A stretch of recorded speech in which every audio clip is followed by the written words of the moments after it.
Hi, Bev. Thank you so much for joining us today. Bev and I have been connected for years, like literally one of the first business groups I signed up with when I was still working part-time was Bev's group.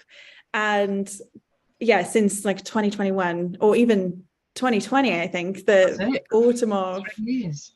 I know, Yeah. where does time go? Can I ask you quick to just introduce yourself for anyone who is watching and maybe somehow is in my network and doesn't know you yet? I've been living under a rock, you mean? I know, yeah, exactly. Living under a rock. Okay, my name is Bev Jones and I run a company called Awaken. And Awaken started in 2010 as a result of my burnout and vowing never to go back to work full time for an employer ever again. But apart from that, to live my mission of helping others not go where I went. And I love that. And I will say, when I was first in business, I had a couple of bouts where I got very, very close to burning myself out from overworking. And Bev was always the one to kind of slap some sense into me and be like, you need to stop. We didn't actually meet until last year, did we? Physically? No, just figuratively. It was still COVID times. It was over Zoom. But yeah, and I wanted to kind of pick your brain and share some of that knowledge that really did help me to the people watching, because I know in entrepreneurial space with this like hustle culture, the idea of like grinding and working really hard, I feel like it's a very fine line on working hard and working yourself too hard to where you kind of can't manage it. So can you share a little bit more about your experience with burnout, if you're comfortable to, like what that means for you? Yeah, I mean, I got burnout not from being self-employed, but from being in the corporate world. And I was in the corporate world for 30 years and just literally was working. And each job, you know, when I started in the corporate world, and give my age away a little bit, there was no internet, there was no emails, there was no mobile. So you went to work and then you went home. Nobody could get hold of you. There was no pressure to work in the evenings, because it just wasn't, you know, there wasn't there. It was just a joy. So I worked a lot like that, you know, even like for many, many years. But then over the 30 years, things progressed. It became internet, became emails, became lots of other things, became pressure. And I found myself working in a very pressured environment, which was on the railway, for not a very nice boss who was a bit of a bully. So that didn't help the whole situation. I was also outside of work, not in a great relationship. I was in what I call a toxic relationship. And all of those things combined, the pressure of trying to always satisfy, I suppose, or please this person that was a bully, that was my boss, led to the fact that I was working really long hours, working into the night when I wasn't on call, because you have to be on call on the railway sometimes. When I wasn't on call, I was drinking. I wouldn't say I was drinking too much. I wasn't drinking during the day or anything, but I would always reach for a glass of wine in the evening. It was that sort of like every evening. Oh, just get a glass of wine, really much, you know? And I sit by my computer and I'd be working up till midnight, and then I'd have to get up the next morning. The worst times of my life was when the weather was really bad. So if it got really windy in the night, I'd almost cry, because I knew that we'd have to put replacement buses on the next morning. And I was like, no. Yeah. Go away. You know, so it just became the fact that I couldn't have a normal life. I just couldn't. So from that point, I just ended up at the doctor's, and he diagnosed burnout and said, you're clinically depressed and got severe anxiety. And, you know, if you don't give up today, we'll hospitalize you in 2 weeks. So you must take your sick note today. And it was hard. You know, I felt a real failure. I thought, oh my God, I failed. I failed in my career. I failed my parents. I'd failed my, you know, my siblings. I'd failed my friends. I'd failed at everything. And at that moment, the 29 and a half years that preceded all of this just went. All the promotions, all the good stuff, all the enjoyment, all the success, being the top manager in my area for many years, all that went because this one situation and rendered in my mind me as a failure, and it just took me down, you know. And as a result, I did hand in my sick note because I didn't really have a choice. But over time, I've realized that actually what was happening was that the burnout had started 2 years before. It had started around and you pushed through it. And I pushed through it. And I kept pushing through it because I felt I should, because I felt I had to, because I was like, everyone else is coping, right? Everyone else is doing what I'm doing. So why am I being such a pathetic, weak person that I can't cope? But now looking back, I realized that there were 7 signs, and I share these 7 signs, and I'm happy to share them with you now, of the signs that I should have looked at, I should have noticed, that were creeping up and getting worse and worse and worse over time, until it did rend me at the doctor's that day. So things like paranoia, you know, I became very paranoid. And I would say to people, if you're thinking that other people are talking about you for no apparent reason, then you're starting to get a bit of paranoia, because people aren't really interested in, in other people's lives. Yeah. Not really, not to the point that I believed they were. Do you know what I mean? So paranoia was a big one. And that made me very isolated. I wouldn't go out because the fear of the person in the shop was going to, why the person in the shop was going to talk about me. They didn't even know me. So, or why the waitress in the local diner, you know, things like that. That's the sort of paranoia I'm talking about. So I became very isolated, which then made me very lonely. I withdrew from friendships. I withdrew from events. I withdrew from, you know, kind of life. I didn't really go shopping. I didn't travel on public transport for 18 months. And I only really ever went out with people that I felt safe with. So my parents and very close family, and a couple of friends. I really had kind of started to push my friends away. That made me very sad. So we've got paranoia, isolation, loneliness, and then fourth one is sadness. Getting really sad. I'd cry all the time, and I'd cry over nothing, and I'd cry in the middle of the night. I'd wake myself up and I'd be crying, and I was like, why am I crying in the night? You know, it was awful. I'm a Cancerian, you know, I can cry any soppy film or anything like that, but this was real sadness, where I was sitting just eating lunch one day with my mum and just cried into my lunch. She was like, why are you crying? I don't even know why I was crying. Just, you know, what better time to be spending with your mum? So there was a lot of physical ailments. And I always say this to people, please watch your physical ailments. If you were starting to get headaches, sore throats, bad back, bad legs, ear infections, constant water infections is a big one. All these things that keep coming and coming and coming, and you get rid of them with antibiotics and they go away for a while and then they come back again. What is that message? What is the body trying to tell you? Just what I mean? So really watch if you're spending too much time at the doctor and antibiotics. And then personality changes were huge. I became very negative. I'm always a positive, happy, bubbly person. I tried to be like that all the time. You know, very rarely, even if I get down, do I really share that, other than the people that are close to me. But my personality changed. I didn't have any solutions for anything. I just had questions. You know, I just couldn't get positive. And I never felt I'd be positive again. That was that feeling of like, this is my life, and it's never going to be positive again. I was negative. But the worst one, and number 7, and I hated this one, and I avoid it at all costs, and I have all my life really, up until the point when I had this, and I should have seen it as a sign, was anger.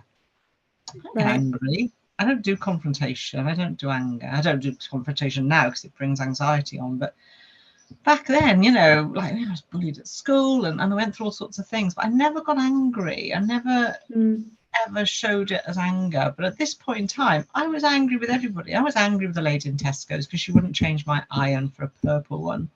She only had a black one. I was convinced she had a purple one in the storeroom, and she wouldn't give it to me because of my paranoia. So I was like, I had a massive argument. The person I was with at the time had to kind of like drag me away before I latched on this woman. That's so unheard of. So if you're angry at little things that usually would never have any cause for you to be angry at all, watch that if it's long term. Now, these 7 signs, if they happen for 2 or 3 weeks at a time, Bethan, they're all right. You know, life happens, doesn't it? You know, we all get a little bit of a wobble out again. If this is happening for months on end, then you need to really sit down and go, what's going on here? You know, why am I feeling like this? What's going on? And there's obviously external pressures and everything.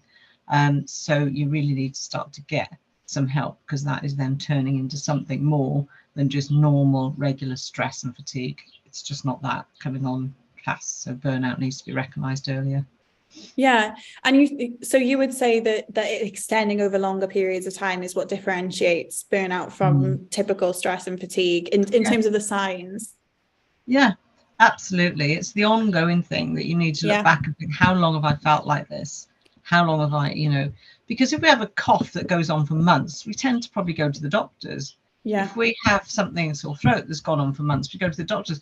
But those signs, people will live with them for such a long time. I think, oh, it's just me. I'm just feeling now. I'm tired. Got a lot of responsibility. My work is busy. My life is busy. You know, and it's the same for self-employed. The fact that I was corporate means nothing. Those signs can come on you if you're self-employed as well, if you are pushing yourself all the time. And I think being in self-employment, there's a massive thing about I should be working all these hours on my business. You know, if I don't work till midnight, my business is not going to be successful. I should work weekends. I need to work weekends. I go networking and everybody's working all these hours. It has to be my every waking thought. Now, you're working from the other side of the world, so I don't have to tell you how important it is. Well, but I'm before that. Yeah, exactly. You know, but I'm going to be honest. I've been in business 12 and a half years. I only work weekends if I have events. There's events to maybe go to, or events that I'm running myself. You know, I run events, but they're very sporadic. There might be 3 or 4 a year. Yeah. Very rarely will you find me working into the evenings. Very rare. Maybe if I've got an event coming up, I might do, go online to do stuff. And that's not because I have masses of staff. And it's not because Chloe joined me and she does all of that. Chloe didn't join me until last August. So I'd been doing business for, last February is Kickstarter, but I've been doing business for a good 11 years like that. And I'm still in business. I find that really interesting, because I think there's a very fine line as well between having boundaries for yourself and allowing flexibility for yourself. Because I'm the exact opposite of you, Bev. I really struggle to not work in the evening. And I remember having a conversation about it and being like, I don't think I can just not work in an evening. But it's finding out over time that, like, now I take my rest in the day. I used to go for a walk on the beach, or here I'll go exploring in whichever bloody new place we are these days, and it balances itself out. Where I was on thin ice before is I wouldn't take that break in the day because I felt I had to be on because it was 9 to 5. And we had that conversation. And then I still had that evening where it was like, well, most people would have turned off by now, but I feel like I want to work of an evening and get that done. Wrong with that.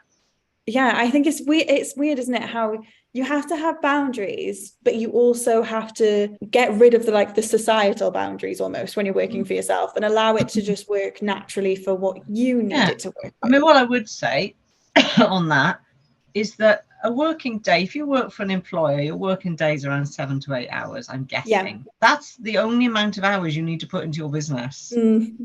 So it doesn't matter if it's 12 noon till 8 at night. It doesn't matter if it's 2 p.m. till 10 p.m. You're working an afternoon shift. Nothing wrong with that. Nothing wrong with working from 6 p.m. into the night, if that's what floats works for you. Works for you. It doesn't matter when you do those 8 hours. That's not me saying you shouldn't work in the evenings or you shouldn't do it. What I am saying is you shouldn't work longer than 8 to 9 hours a day on any working day. And you shouldn't work 7 days a week. Now, if you work Saturday, Sunday, Monday, Tuesday, Wednesday, and prefer to take Thursday, Friday off, or Monday, Tuesday off, or Monday, Friday off, or Monday off, at least have one day on a weekend. So you shouldn't be working 7 days. If you have to work 6, that's down to you. All I'm saying is that it hasn't been I don't want people to feel they should. There's a difference between wanting to and needing to. Yeah. And if you want to do it and you're happy doing it, great, fine. If you want to go out there and be a multimillionaire and you think that's the only way of doing it. But I can assure you, many multimillionaires aren't found working 24/7. No. And this is something I always am drilling home. I think because I did get very close to burnout, and when you talk about your signs and symptoms, like, I recognize a lot of that. I remember waking up of a morning, and when things were starting to get a little bit scary, my family, my friends were getting involved and telling me, like, you need to chill out and take it easy, was when I started waking up and, like, tears were just streaming down my face. I didn't even feel like I was crying. I wasn't pulling like a cry face. I was just completely blank expression. I wasn't upset, but tears were just falling down my face and I couldn't stop them.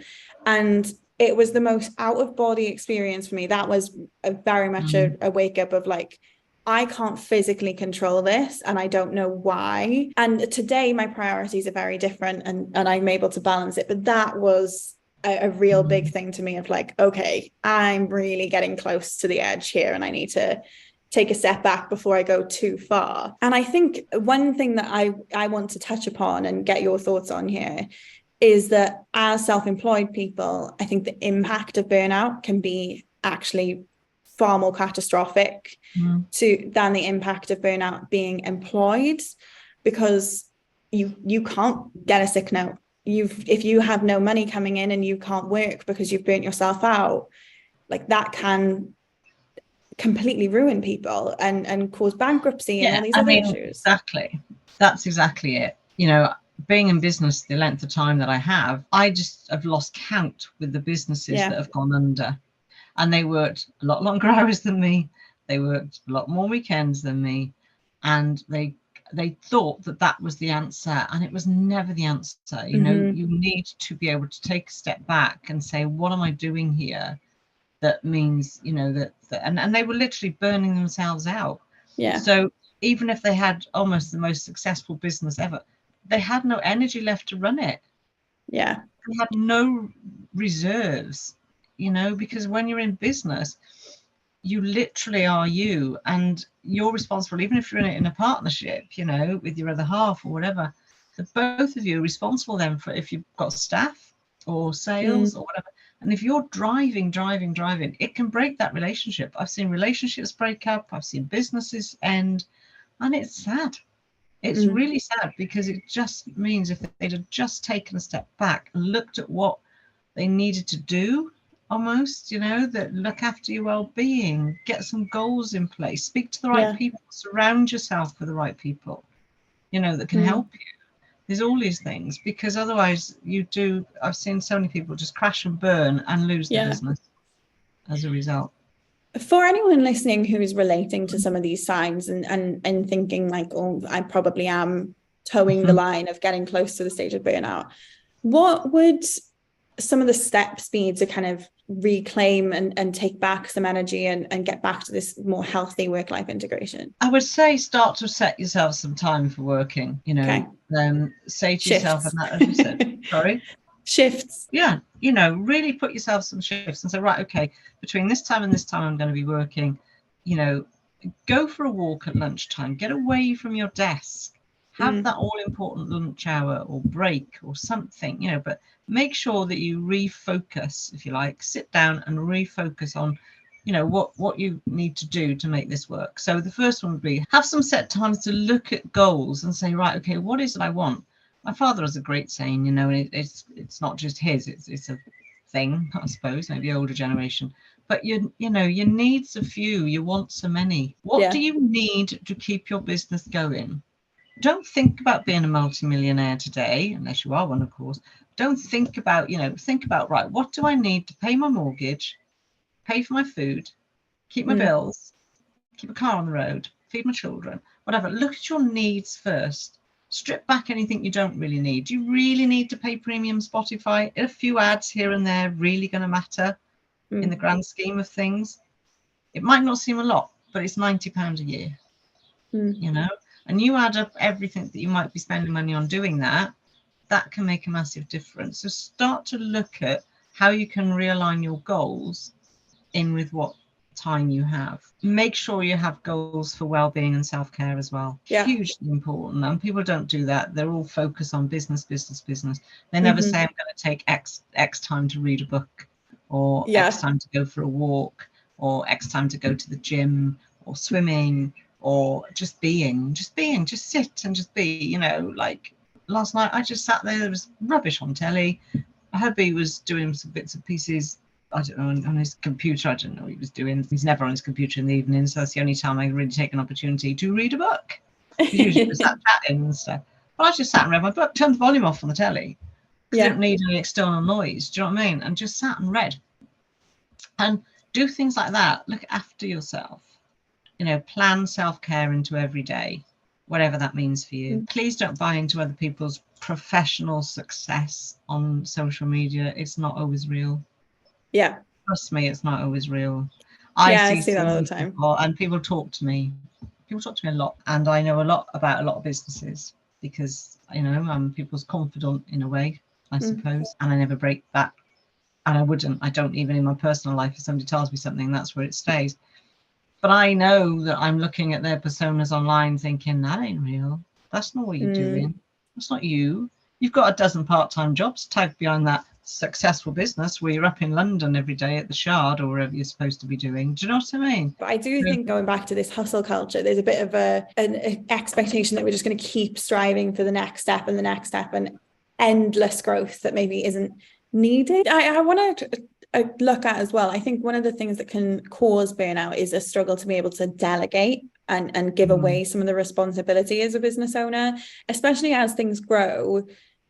There does become a point where it's almost impossible for one person to do all of the things that need to happen. How would you speak to somebody who's struggling with that and be able to help them kind of implement and distribute their workload so they're not taking on too much themselves and being forced to work those 12-hour days? I mean, I've got you to thank, haven't I, really, for answering this question, because I worked on my own for 11 and a half years in the belief I was really badly knocked by my experience in corporate. I was stabbed in the back. I didn't trust people. I didn't believe, I was like, no, I'm just never, ever having staff. Never having staff, can't be doing with it. I used to have freelancers, so I did delegate a little bit. But then back last year, Chloe came on board as a Kickstarter, as you know. And when she first came on, I thought, well, what am I going to give her to do? Because I'd done everything for so long that I thought, what am I going to give her to do? Today, I think, how did I survive in my business without this young lady? Yeah. Because I'm like, I don't want to learn now. I'm kind of busy doing the things that I do on my business. I want to be doing stuff on my business, not always like the canvas, the techie stuff, the social media. It's beyond my little space of, and that's because, and I will admit, it's an age thing, and I'm not saying that's the right thing to do. So I learned delegation just by the fact that she would just start to say to me, well, we could do this. And then she'd show me something she'd done on Canva, and I was like, I couldn't do that. So then, as time went on, I suddenly realized that it would take me about 2 hours to put a Canva post together. And she would be doing it while we were having a meeting online, sending it through to me and everything. It would all be done and finished by the time I'd got through the next sentence. So I think it's important to recognize that actually we can't all be good at everything. Yeah. And as a business owner, we have to have an overview of accounts, of marketing, of social media and all of that. But it's about learning the things you do well and learning what you bring to this business. Did you know what I mean? And then saying, right, what can I use? There's always a way, but learn that art of delegation and don't be afraid to let some of the things go. Yeah. For instance, I've had an accountant since day one because I'm petrified. If I get it wrong, I'm going to get hit on the backside by the I don't want to go to jail. I don't want to go to jail, and I don't want to be doing So I admire anybody who wants to do their own accounts. But if you're wise, get yourself an accountant, because it's not about doing your accounts. It's about how your accountant can make you tax efficient, can help you get the money in that you need to get in. And if you get a good one, they'll act as a mentor as well, who will actually come up with ideas with you. So there's all these little things, but delegation, it's a tough one, but there is an art to it. And it is about taking a step back and saying, if I want to be here, who can help me? And what do I need to strip around? I think there's almost a point where you've got to ask yourself, like, what does my face need to be involved in? Like, you have to do your lives and your videos and all of that sort of stuff, as well as showing up on sessions that you're doing with clients. But aside from then this just strategically guiding your business, I think there's a lot less that we could probably do. One of the things that came to mind that I wanted to add on to what you're talking is, I think you also have to give away the responsibility when you delegate, because a lot of the time you can kind of delegate a task and you still be the person that's responsible for it, and you've got to go and check that was done, and you've got to kind of giving away the onus of the task and the responsibility of the task is a big trust, thing. isn't it? And I was going to say it comes with time, but I know when I started, we were using freelancers to fill the gap of when I started needing support before I employed. And I really struggled that I felt like I was not micromanaging by any means, but felt like I had to keep an eye on and check in every single step of the way. And the responsibility was still on me. And that really, it didn't need to be true. It just was the way that I built it. I didn't know any different at the time. And when I started to be able to give away the responsibility of a task to the point of, if someone needs to fall on their face and kind of something gets missed and has to be picked up after, so be it. But you have to really just let people take it on, and you focus on what you need to focus trust, on. isn't it? So going back to the mindset of people who are struggling with this, either ongoing kind of coming on burnout, or have actually been there and gone past the point. What mindset shifts, what perspective shifts do online business owners need to adopt to reduce their risk of burnout? Like, how can we keep that healthy mindset and keep that resilience before reaching that point of going too far? I think you need to catch yourself. I mean, one of the things I say, which is now I've had the experience of burnout, I recognize it. Yeah. And so I can stop myself before I go back down that road again. And it's about doing that for yourself as well. It's about when you start to head towards being exhausted, when you no longer love your business, when you get up in the morning and you start to think, oh God, another day, another day, another day. Do you know what I mean? If you're starting to get like that, things are starting to go wrong. And so you need to then start to say, right. And the best thing anybody can do, and that is why I always say to people, if you're starting to feel like that, is take a day off. A complete day. Don't worry about turn off your phone, turn off your computer, go somewhere, take yourself off to, I don't know, a nice golf club somewhere and sit and have a nice lunch and treat yourself to just some time. Take a good book, take a reading book, but take a notebook, just write, journal. What's causing you those stresses? What are the problems? What are the problems in your business? Who can help you? What are your goals? What are your money goals? Write down how many payments you make out a month and how many things you come in. And if that doesn't balance out, something's got to give. So I think the best advice I would say to anybody is the minute, if you're feeling, oh my God, I had a day like this last week as well. It was a Monday, and every Monday you're starting to think, or every Sunday night you go into bed going. With the scaries, Sunday scaries. Scaries. You know, don't wake up with the Monday miseries. Don't do it. You know, get yourself out, just book a Monday and say, right, I'm gonna go somewhere. It might be the beach, it could be the countryside, it could be the middle of London, it doesn't matter. Somewhere that feeds your soul, to take yourself away for one day, let it go and just go and relax and chill. Don't put any stressors on those goals. Just sit through and work through what it is that's causing all of this. Because when you get up the next morning, you will feel stronger, you will feel brighter. Even if you write a list of the people that you think you can reach out to, you know. Add Bev to that list as well. Yeah, you can add me to that list. I'm always happy to be reached out to. I'll help wherever I can. So, yeah. I think the more you do it, the easier that gets as well. Because I know if you had said that to me when I was in that part, I'd be like, oh, well, I can't take a day off. Like, that's the problem. I can't. It would have going back to that anger sign, it would have just like irked me to my core that like, I can't do that. I wish I could do that. It's not that easy. But I found the more I did it, the easier it was. And it wasn't that truly I couldn't. Yeah, it wasn't that I truly couldn't step away. It was that I felt so anxious and stressed about work that I didn't want to not have eyes on it in case the worst happened or in case anything needed my attention. And when I got rid of that and spent more time away from work, that feeling of I can't get away from work, I have to, really started to just dissipate. And I remember I used to go to the beach, I mentioned earlier, specifically because I didn't get signal there. And I would catch myself all the time checking my phone if I went anywhere else. So I would go to the beach, I wouldn't get signal. It would make me horrifically anxious. And I'd be like, oh my God, what if the world's burnt down in the last half an hour that I've been gone for a walk? But the more I did it, the less I felt like I had to be tied to my phone. And that, my take was like, I'm doing social media for people. So really, what is the world burning going to mean? They can wait an hour and it'll be fine if a post has gone wrong, or they can delete it if they need to, and that's the worst thing that could have happened. I mean, I say to people about, don't rush to do your emails in the evening.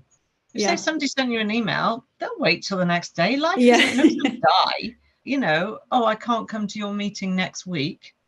Go back to the next day and say, I'm sorry to hear that. You don't need to write till that night, you know. It's so people have got caught up in that. And this is the other thing that I learned from my hubby, is that life is simple and humans make it difficult. Right? By trying to be everything to everybody, by trying to go faster, he gets really annoyed. He's like, oh, why do we need a faster train between London and Scotland?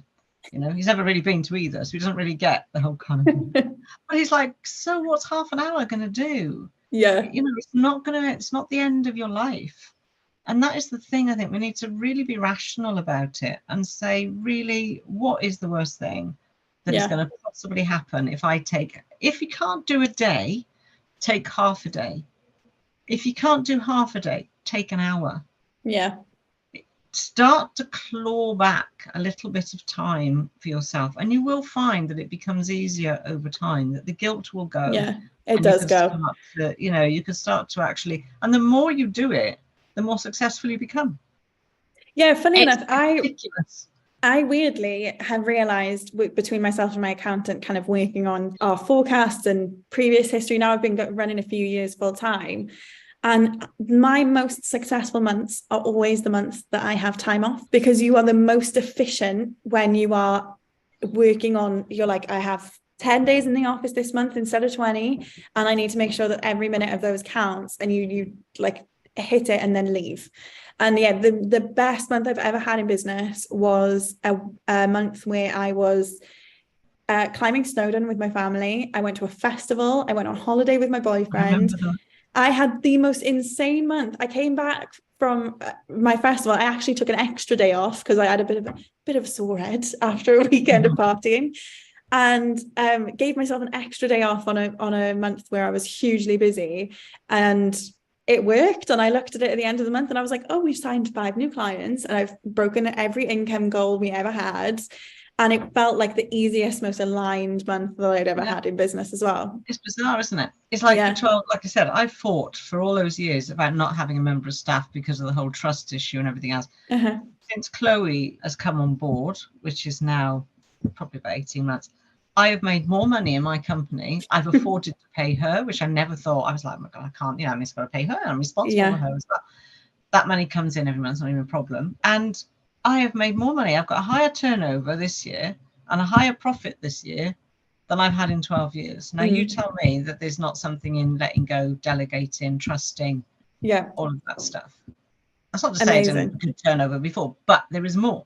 And I'm like, because I've trusted the system. I've trusted the way that it's all gone, and started to trust other people to help, and, all of those things. So I think, I mean, since Chloe's come on, we've been able to run 3 Mind, Body, Spirit events a year instead of just 1, because I could only manage 1 on my own, really. I mean, if I was doing 3, I wouldn't have been able to do all the other stuff I do. But she's now helped me run 3. They're oversubscribed. I can't even keep up with how many people she's got coming in. Do you know what I mean? Yeah. And I don't even have anything. All I do is rock up on the day, which was always my dream, to just rock up at these things. But she loves it. She absolutely loves it. She's passionate about it, and she's as passionate about it as I am. And I think that's what makes it, the difference. So, take a step back. You'll be surprised at the results, is what I would say. Yeah. Any last gems for the people listening that you would say if they this rings true? I mean, you asked me to kind of, have a think about some books and some podcasts, and then a few kind of things. I just want to share a couple of those, because I think those books are really important. And the reason I say this, try and read some biographies, even if you don't like them, because I didn't really like them, but I think some business biographies, if you can do it. And I've just read things like Sarah Davis. If you read Sarah Davis, if you read Michelle Obama, and one that I really loved was actually Michael McIntyre. I don't like him on telly, but his biography is actually quite interesting. All these people knew failure before they knew success. Yeah. All of them. You won't read a biography that isn't covered. Stephen Bartlett. Yeah. That's, my favorite podcast is The Diary of the CEO. And you go back to the beginning and listen. You listen to episode 1 of Stephen Bartlett and listen to the latest one, and you will see how far that's come, because he did literally used to do it in his broom cupboard. Do you know what I mean? And the sound is appalling on episodes 1 to 10 or whatever, because he started off like the rest of us. He didn't have the money, or didn't think it was going to catch on, or didn't do anything. So take yourself back into other people's kind of shoes. Personally, to manage my own anxiety and any burnout now, I always revert back to the things I used to do. And I want to say I was lucky, because I went through burnout, and now that experience has made me aware that what I need to do.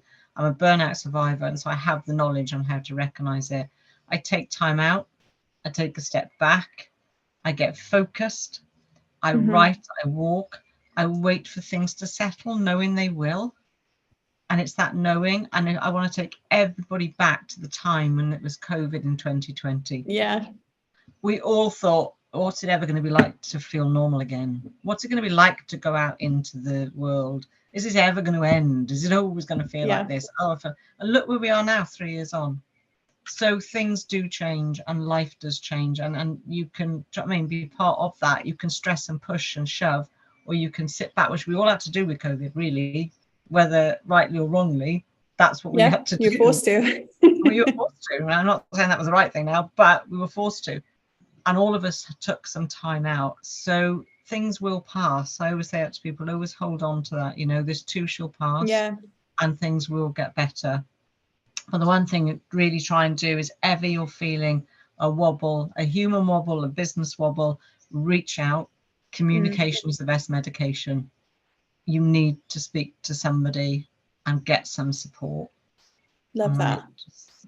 Really, I learned that many years ago. Something I came up with, actually. Communication is the best medication, and you know, all of that sort of stuff. Just keep remembering that I need to speak to people. Because people will listen.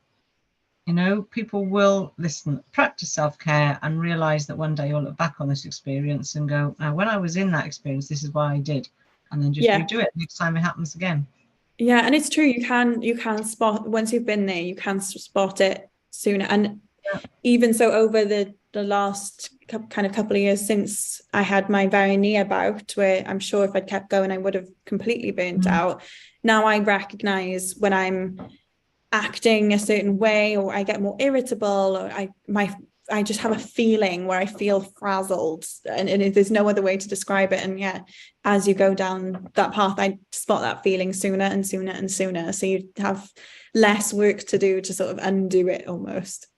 And the weird part about it is we all sit there and think, but other people don't spot it. You start speaking to your parents or your siblings or your friends, and they'll go, well, we could see it. There's no point saying anything because you wouldn't listen anyway.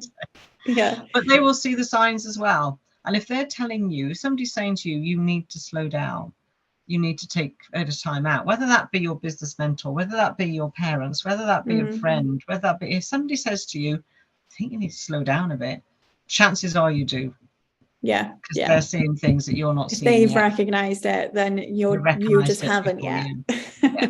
So start to listen to that. Oh, well, thank you so much, Bev. And I'm going to pop all of the links in the description box below for where you can connect with Bev and find out more about what she does. And like I said, I hugely recommend that if you are feeling some of these signs and a lot of this is ringing true to you, to reach out to Bev, because there's an awful lot that she can do to support you. And I've been there myself with the figurative telling off on. And you don't have to be a £10,000 a month business to work with me.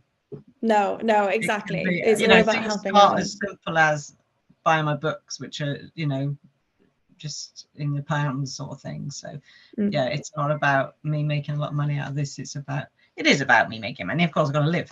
Beth will be telling me off about that, but you can edit that bit. But it's not always about, it's about me helping as many people as I can to not go where I went. So. Well, thank you very much. I really appreciate your time today, and I can't wait to hear the feedback from the watchers. Thank you very much. Thank you for your time, and thank you for inviting me on. You're welcome.